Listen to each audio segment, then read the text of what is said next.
Now let's bring up Morgan Flager, General Partner at Silverton Partners, John Dervin, Mentor at Capital Factory, Kat Dizon, Co-founder and COO at Active Capital, and Chris Traylor, Venture Partner at Flywheel Ventures. Morgan, John, Kat, Chris, thanks so much for being here. We're really excited for this panel. Thanks, Jake, and thanks to everyone for joining us. As Jake said, this is the Fund Economics 101 panel session. What do I need to do?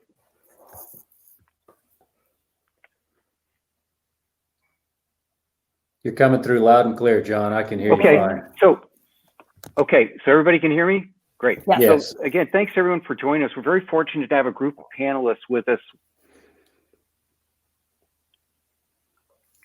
Can you guys hear me? Yes.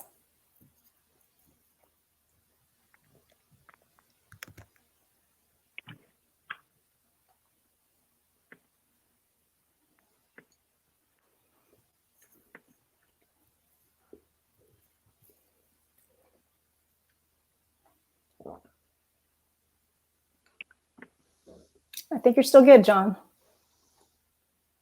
Okay, I'm good now? Yes.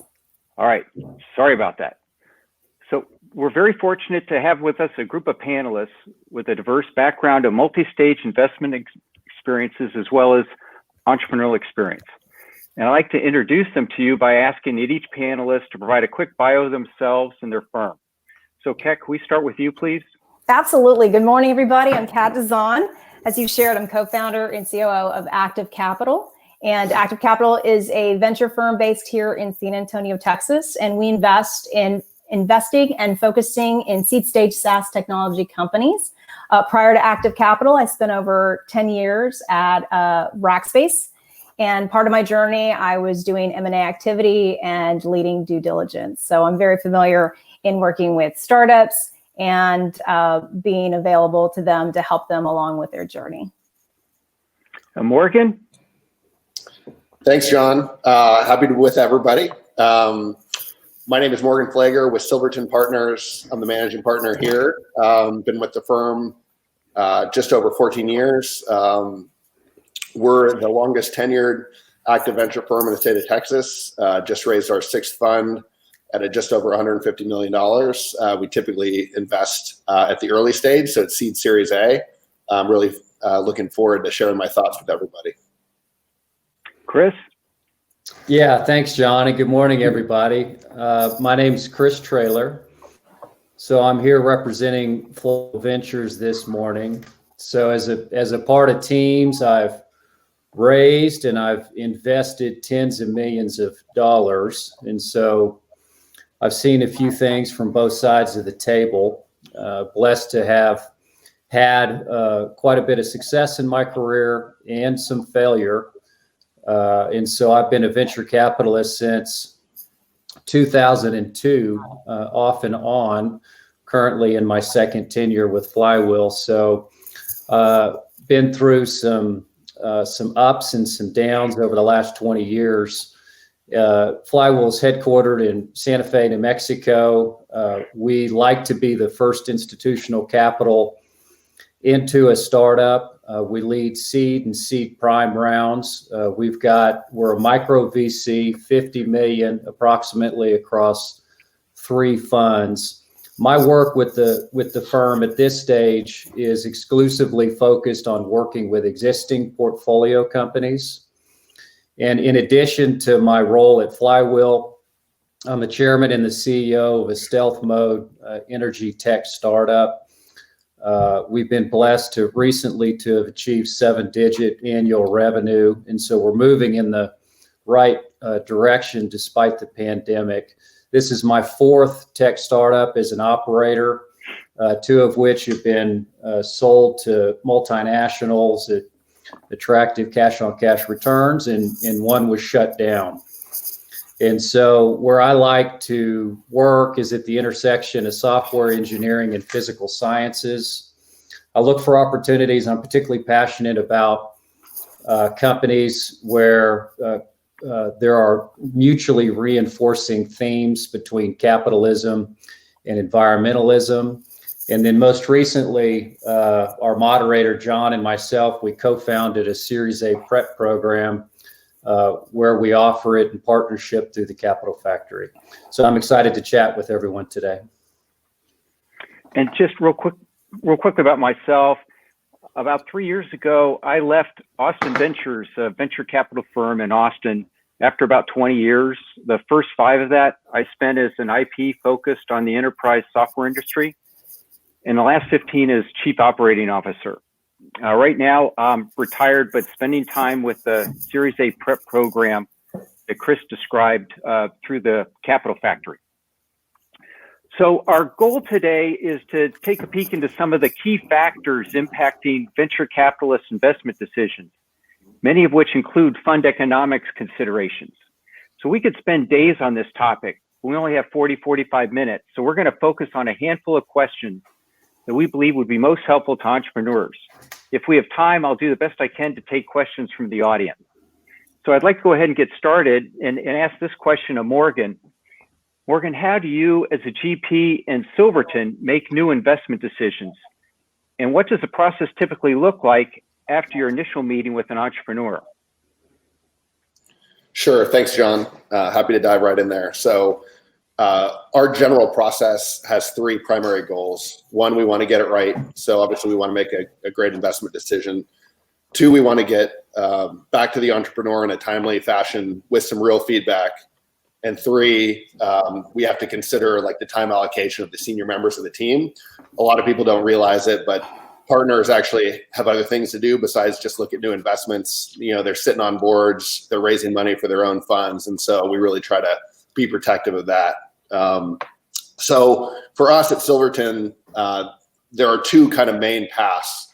One is for known entrepreneurs and folks with relationships or a serious track record of success. Generally, those relationships go directly to the partners. And so that person would kind of, set up a meeting directly with one of the partners, the partner in the deal team, generally a junior investment person or 2, joins that meeting, and diligence, if there's interest, kind of starts right away. And I'll talk about what that looks like in a second. The other part is, if it's a new entrepreneur or an earlier stage business that requires kind of, further examination, we have 4 partners and 3 junior folks who are all part of the investment team. Generally, the other folks on the investment team would vet that investment. They would try to figure out, market size, the skill level of the entrepreneurs, the metrics of the business, and they really surface that to one of the partners. And then them in conjunction with the partner kind of decide, hey, does this merit spinning up a partner on this deal, really diving in and doing diligence? And if it does, it kind of ends up in the same spot. So what that diligence generally looks like after the initial meeting is, the deal team will identify what they think are some of the key areas where they want to focus in on. I won't kind of waste everyone's time with all the different possibilities there, but then they'll ask for additional information, maybe meetings, maybe references from the team, and they'll go work to build conviction among the deal team. And so really what the entrepreneur at that point in time is doing is convincing the deal team that this is something the partnership should do. And after that happens, if it does happen, that deal team will then surface it to the partnership. And that's generally kind of referred to as a full partnership meeting. Generally that's done in person, although in these times, generally done virtually. That entrepreneur will present in front of the entire partnership. There'll be a discussion after that. In some cases, there'll be some additional diligence or questions that are asked. In other cases, it'll go straight to a term sheet. I'm sure everyone has heard of that and is somewhat familiar with that. But then generally, that's like kind of an outline of the proposal of what a deal would look like. If that's accepted, then there's post-term sheet diligence, which generally tends to be confirmatory and legal in nature, and then a close. And from soup to nuts, there's variability in that process. In some cases it can take 3 to 4 months. I'd say more generally, that's kind of a 6-week, 4 to 6 week process for us. We try to be pretty efficient with it. Great. And so Kat and Chris, are your process experiences any different than that? Ours is a little bit different. I would say 4 to 6 weeks is actually pretty accurate, but we operate with a sole general partner. So the partner meetings that typically happen in larger firms technically don't happen with Active Capital since we have only one general partner. We also are a group of operators, so we understand how distracting it can be going through diligence. So we try to be very efficient, and we remove some of these layers just to make sure we have the real discussions up front. And typically we'd like to we do a weekly cadence of exactly what's left, how are we doing, as we start to close our portion of diligence, how do we help close the round? So those conversations start to take a different shape after we secure, but we're very standard as far as the checklist that we want to see and go through. And as Morgan mentioned, then we start digging into certain areas that are, more meatier and that we want to kind of dig through and kind of get fleshed out. The part where the timeline starts to linger is maybe when we have a little bit of paperwork cleanup.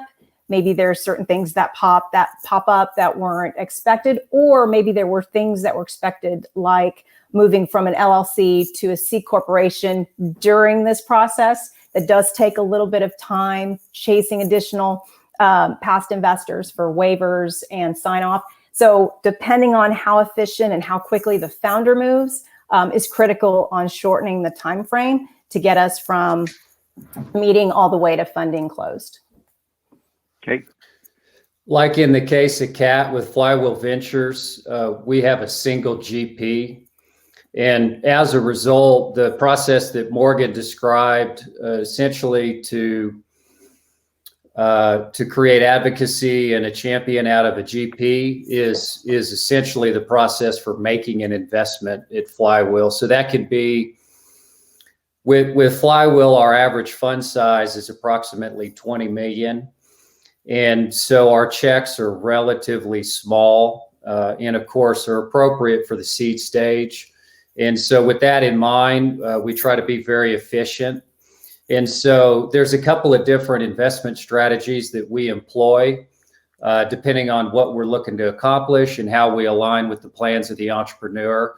And so that could drive it a little bit. But the other part that was mentioned that I agree with, which is if we have a pre-existing relationship, that will significantly modify the time involved. We want to make sure that we have an opportunity to develop a relationship, develop trust, and that's going to take a little bit of time. And so to the extent possible, we encourage entrepreneurs to approach the firm and begin to develop a relationship before they formally campaign. But I would say our timeframes are generally pretty consistent with what Morgan and Kat have articulated. But we as well particularly pride ourselves on making very quick decisions, and that's further facilitated by having a single GP. Great. And so, and Kat kind of jumped into my next question, which is how long? And I directed to her the second part of my question. The question being, how long does it take to get from introduction to new investment close?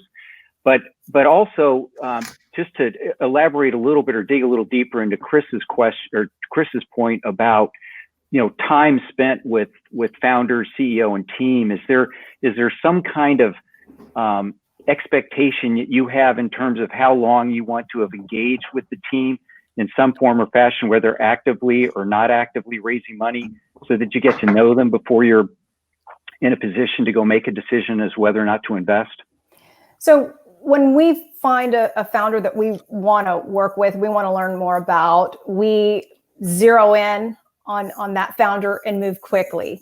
We also do pre-seed investments alongside with our seed investments. So typically those go a little bit faster. They are a smaller check. Our check for pre-seed ranges between 100K and 250. But it just depends on exactly where they're raising. But that pre-seed does allow us to start that relationship.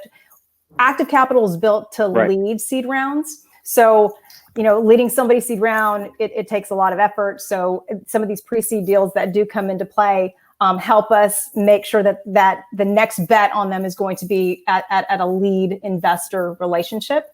But right now, given the time, the day, and the current nature, things are moving a lot faster. And once we get locked in, we start doing deep conversations. We tend to get to an answer very quickly. And that's the other thing I wanted to share is we try to get to an answer of, do we continue with this discussion or if it's just not meant for us? And as long as it closely maps to our investment criteria, which is SaaS technology, B2B, sizable market, founder product fit, if it's all the areas that we want to kind of dig into, those conversations move quite quickly based on our interest level.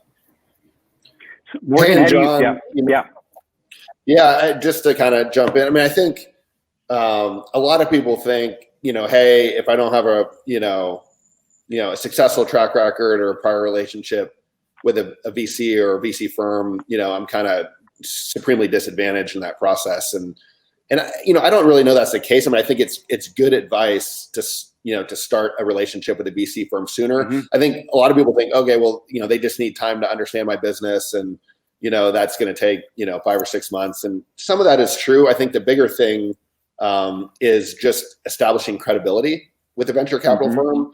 So much of what we do is obviously on the basis of what's going to happen in the future. It's not on the basis of what's happened in the past, although obviously in some cases past is an indicator of the future, but not always. And so, an entrepreneur is going to, come in front of us and they're going to say, hey, we're going to do, X millions of dollars a year next year in revenue, and we're going to get these customers. And a lot of times, that hasn't happened yet. The customers aren't signed. And so it's kind of like, well, how much credibility do you have? Like, should we believe you? All that kind of stuff. And so, a big way to cut through that is if we've been following the business for 6 months or 9 months, you've repeatedly been making those statements. Hey, next quarter, I'm going to do, I'm going to get 5 new customers and I'm going to get $100,000 in bookings, right? And then if we've had the ability to watch it, we can actually see whether that happens. And then we see a few data points there. And then when you come in front of us and you say, hey, we're going to do, $2 million next year, we have some basis to actually make a decision on whether that's a credible statement or not.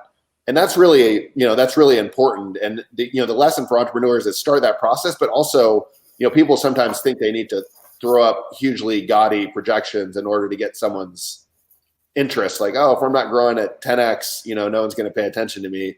Well, you definitely shouldn't throw up those projections unless you believe them, because like I just said, people like to watch and wait and see, and the credibility, it goes both ways. If you hit those numbers and you're able to do what you said you can do, you have a lot more credibility. Obviously, if you overshoot and, under deliver quite a bit, it goes the other direction. And so, I think it makes sense to put real, rational, credible things out there that you think you can hit, go do that. And the next time around, it's going to be a much easier conversation.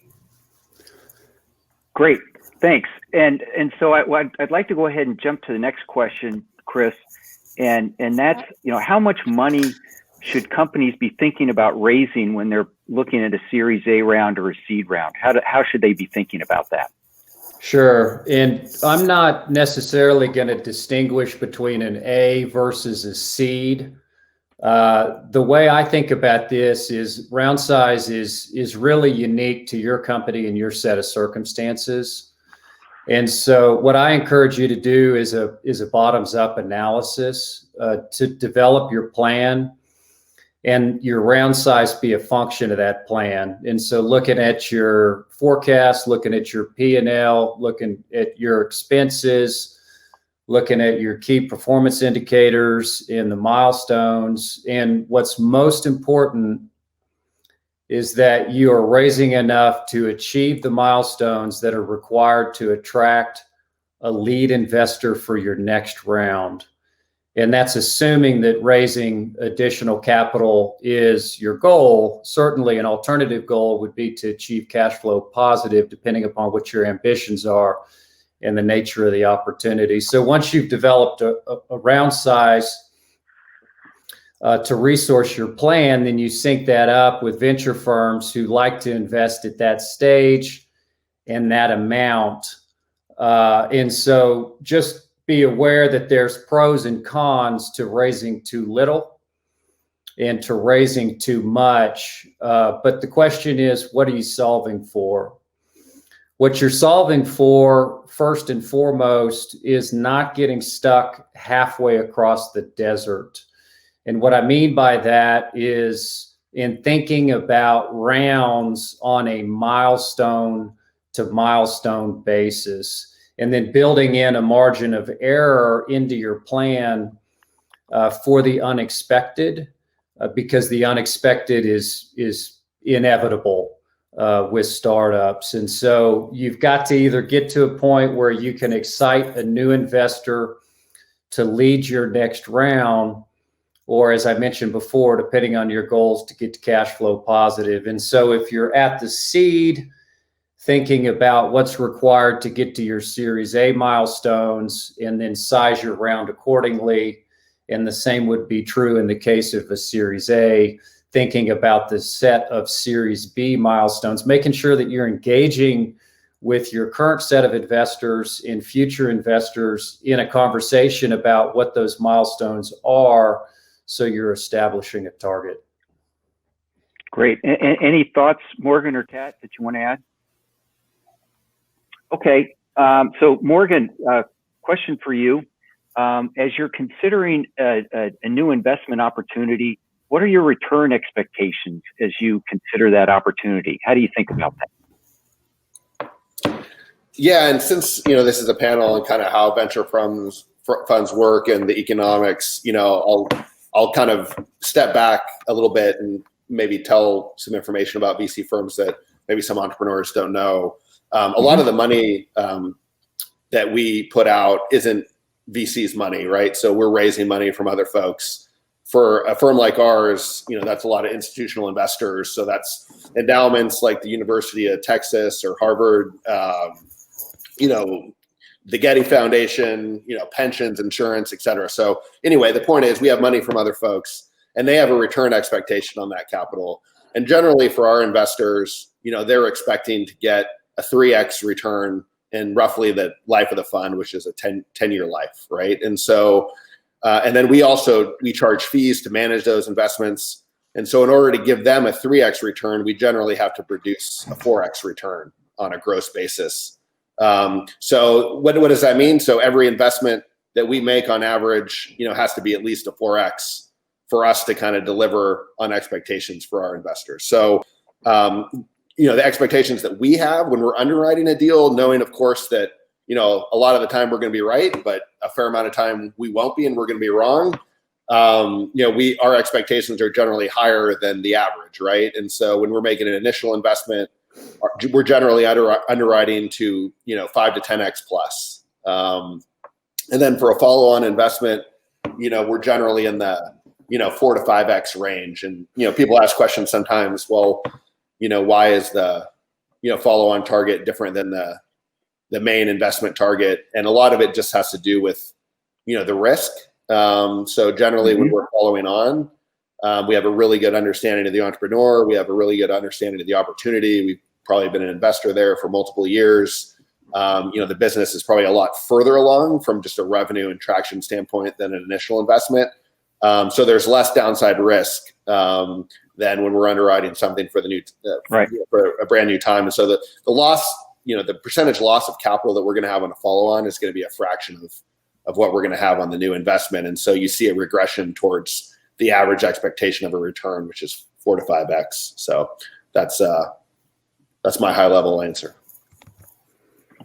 Kat and Chris, anything you'd like to add?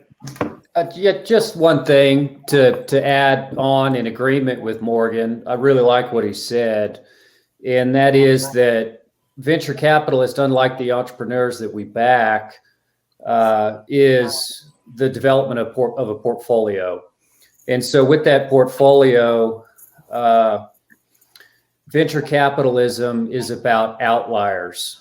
And so there's a lot of uncertainty when we make our investments, particularly across the three of us being involved in the seed and the early stage. There are things that are just not knowable. And there's a lot that can happen that's unexpected and out of the control of the entrepreneurs. And as a result, there's going to be a fair number of companies that are just simply unable to generate returns even commensurate with the invested capital. And my point in saying that is then the balance of the companies who do succeed need to succeed at a level that overcomes the losses of the companies that we invested that were unable to generate returns. And so when you look at that as an investment strategy and an economic model, then you need to have successes and failures that balance out in such a way that achieve the kind of returns that Morgan mentioned of the 3 to 4x cash on cash of the fund size. And that's how you achieve that. And that's why, say, for example, at Flywheel, at the seed stage where the uncertainty level is the greatest, you're looking at opportunities that need to have a reasonable chance of returning the fund. Great, thanks. And so, Kat, the next question I want to direct put in your direction. Do you and Active limit yourself by geography or industry or stage when considering investments? And how do you think about that? How do you limit yourselves, and why do you do that? So first, let's talk about the limit, because I think this will help kind of level set how VCs invest. So as Morgan shared, we do exactly what founders do. We fundraise to build up our funds. And when we go to our investors, which we call limited partners, we have and present to them what our investment thesis is. And the investment thesis basically says, here's the team of the firm. This is what we're going to invest in. This is what we're looking for in an investment. And here's why we believe there's going to be success in this. So we lock down on exactly what that criteria needs to be every time we make an investment. So that way our investors invest and they take comfort in we have a focus on exactly what we're investing in. And we try to avoid thesis drift. So we're definitely set on what we invest. Active Capital, we invest in seed stage SaaS technology startups. And our goal is to look for founders outside of Silicon Valley.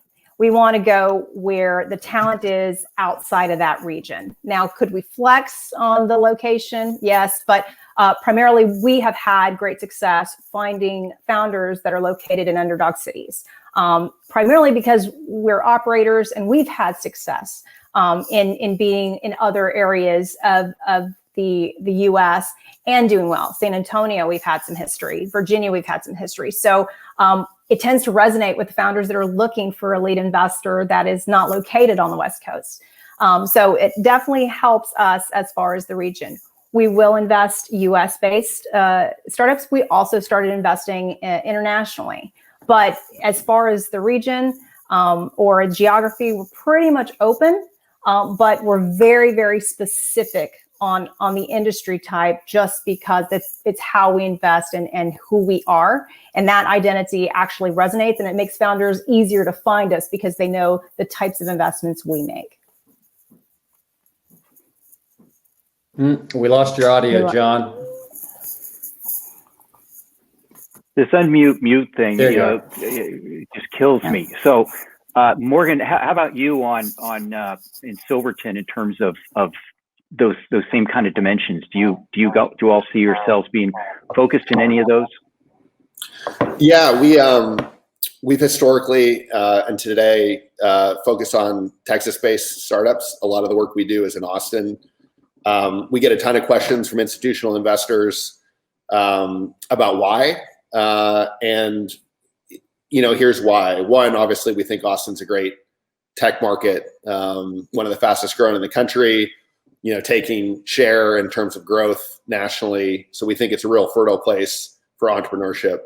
The second thing is, we have advantages that we can give our companies from focusing here, and then we give ourselves advantages as well. And the biggest advantage we give our companies is recruiting. And I think if there's the single most important thing that a VC can provide, maybe in addition to capital, it's helping the entrepreneur get the team right. There's no bigger determination of the success of a startup than, who they're able to kind of get on board and go on the journey with them. And so how does focusing on geography help? Well, you have to know the talent, right? And so if we have 32 investments in Austin that are all, generally in the tech area, right? If you're an up and coming VP of marketing here in town, we probably know who you are. If you're an engineering leader that everyone loves to work for, we probably know who you are. And if we don't, we want to. And I take a ton of meetings just to meet those people that, our CEOs or founders or other folks on the management team say I should, even if they're 10 years before, 15 years before they're going to be starting a company, I really want to know who these folks are. And so not only can we identify them, but hopefully we have a relationship with them. Maybe we've even had some success with them. And so that when we say, hey, I really think you should look at this earlier stage company than you're probably thinking of, and here's the thesis, and here's why we're excited, we get airtime, with them that, they listen to what we have to say. And so we can be more helpful there. And I think that's a huge advantage. The other thing is, where do we focus our resources, right? So, if we're trying to look everywhere in the country and we got, 3 junior investment folks that are all awesome and spending a ton of time looking at servicing deals, if they're focused on Austin and Texas with 70 or 80% of their time, like chances are, they're going to be a lot more effective than if those efforts are spread out, over a much larger period of time. And like, we really want to see deals before they're generally shopped and known to everybody. And so this is the advantage to us, right? Like if you don't have deep relationships in an area and you're kind of, flying by every 3 or 4 months and, hey, what's going on here, guys? Like, show me your deals, right? Like, you're probably going to get the stuff that everyone's already seen once or twice or 3 times, right? If you're the most active firm in the state and, you have more, early stage investments in Austin than anybody else, you're probably seeing it before anybody else. And so we think that's a huge advantage to us as an investor. And so that's a lot of the reason why we have the focus. And, we're exploring, looking at other geographies, for the past few years. And as we grow as a firm, if those are as fertile and interesting and we feel like we can develop the same sort of relationship with some of those other geographies like we have in Austin, we may go there. But for the time being, we really like where we're at. Great. Thank you very much. Next question I want to direct to Chris. And the question is looking at fundraising from the entrepreneur's perspective, and you've had quite a bit of entrepreneurial experience. What are your thoughts on best practices from entrepreneurs as it relates to fundraising? In other words, what advice would you give your younger self if you were an entrepreneur raising money today? I love this question, and I can tell you that I needed a lot of advice as a younger man. I made a lot of mistakes, and that probably continues to today. So, John, you're going to have to smack me if I take too long on this, but you're on the clock. I've got a few points I want to make. So here we go. So number one is build value versus buying time with your capital raises. And so a round is not a milestone. So you're not buying runway with a capital raise. You're achieving milestones to create a fundamentally more valuable company. Number two, get ahead of the curve. And so to the extent possible, bootstrap or at least minimize the amount of capital that you've got to raise to get through your seed phase and get to a point where you've really identified the play that you're going to run in a repeatable sale, and to recognize that a repeatable sale has a number of components that is not just limited to product and market. And then that'll make the whole experience, I think, much more enjoyable for you. And you and your team may actually be in a position to retain more of the ownership of the business. Number three, qualify investors before you start a formal campaign. And so I've kind of heard this reflected from Morgan and Kat, right? We all want an opportunity to see an investment opportunity as early as we can, so we can make smart, efficient decisions that has reciprocal benefit. And so give yourself an opportunity to meet investors and qualify their interest, qualify their fit before you really drop the flag on a formal campaign. It'll give you an opportunity to see if there's alignment of your expectations and there's a fit with their investment strategy, with your ambitions and how you want to build the company. Keep in mind that we're talking about, at least in the seed stage, probably at least a 10-year relationship. And so just remain mindful of that as you think about who you're going to take money from. And then if you optimize for anything, and there are a number of vectors that you can optimize for. In my career, now speaking as an entrepreneur, the best decisions I made was when I optimized for partner selection. Finding someone who has a track record in the areas that you're building your company can help you see around corners. Some of the comments that have been made about being able to help with recruiting, knowing the geography, knowing the area, knowing the people, super important. And then make sure that you're diligencing your funding partner. So that should be reciprocal. So as an investor, we need to learn about you, but as an entrepreneur, you need to learn about us, because if we're going to jump in the trenches with one another, let's make sure that there's a personality fit, and that's going to be something that we're both really going to enjoy over the history of your company. And so put yourself in a position where you can make smart decisions about who you're hooking up with as your funding partner. And so you've got to give yourself time to do that before you start the fundraising process. Great. Anything, Morgan or Kat, you'd like to add? Yes, I 100% agree with Chris. I just wanted to add, there's such a thing as dumb money and smart money. So just because you found an investor, and to Chris's point, do your diligence. We do our diligence on our founders, the founding team, the product.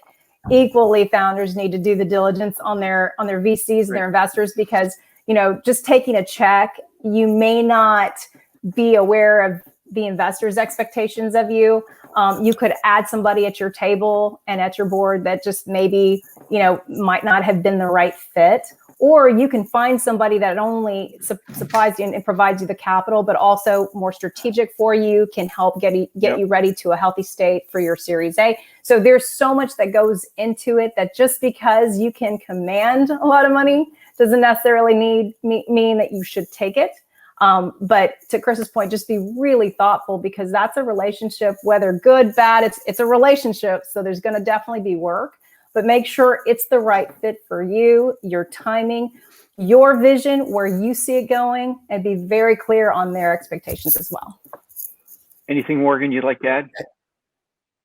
Yeah, I think if you play back I guess what I was saying about fund economics, and the return expectations, you know, someone with a $500 million fund, you know, generally has the same return expectations as what I described earlier. So they're trying to return 3 to 4x that, right? And so, you know, that's somewhere, you know, $1.5 billion, you know, $2 billion kind of return expectation. And so sometimes entrepreneurs are like, oh, you can invest, you know, $2 million and you get a 10x. Like, that's great, right? You know, well, that's $20 million to them, and they're trying to return $1.5 billion. You know, it really doesn't matter. So, you know, if you kind of just, you know, put your critical thinking hat on, it's like, hey, when you're taking money from those sorts of folks, you know, they're either thinking they're going to invest a ton of money, or that it's going to be an unbelievable multiple on their investment. And so, you know, if that doesn't jive with what your goals for the company are, and where you want to see an outcome, just be aware of that, because a lot of times, you know, folks will have a block on a sale and other things. And so you really need to be aligned with where you want to take the company, and you should ask them that question, and you should obviously listen to what they have to say, but then you should also look at the actual dynamics and economics of the fund and realize that there are other pressures at work. And it's not just an individual, it's a partnership that makes a decision. So. Great. There's looking at some of the questions that have come in. One question that has come in that I get repeatedly, and I'd love to get your all's input on, is what do you need to see in terms of accomplishment, progress, traction, and so forth to invest at a pre-seed level versus a seed level? And if you want to comment on Series A too, that would be good as well. So what are you thinking about in terms of where companies need to be considered for capital at those various stages? Kat, do you want to talk about that first? Sure.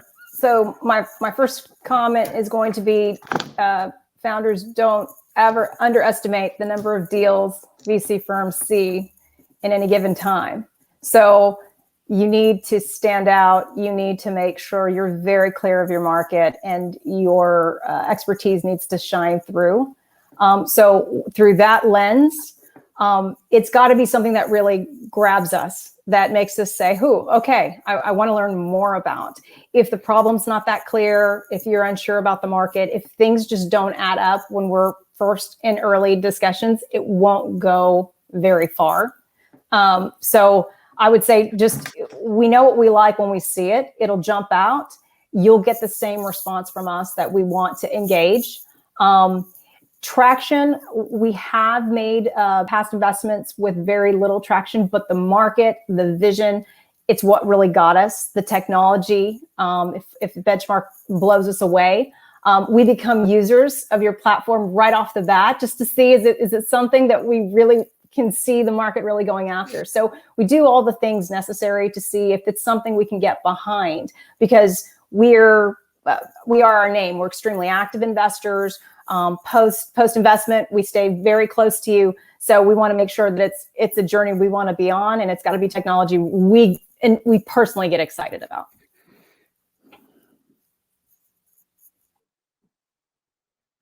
Morgan, any thoughts on that? Yeah, I mean, the only thing I would add is, I'd say, pre-seed, not crazy about that term, but, I guess it's a thing now. With pre-seed, it's really as early as it gets, right? So, that could be pre-product, it could be pre-customers. I mean, obviously, the more of that stuff you have, the easier it might be.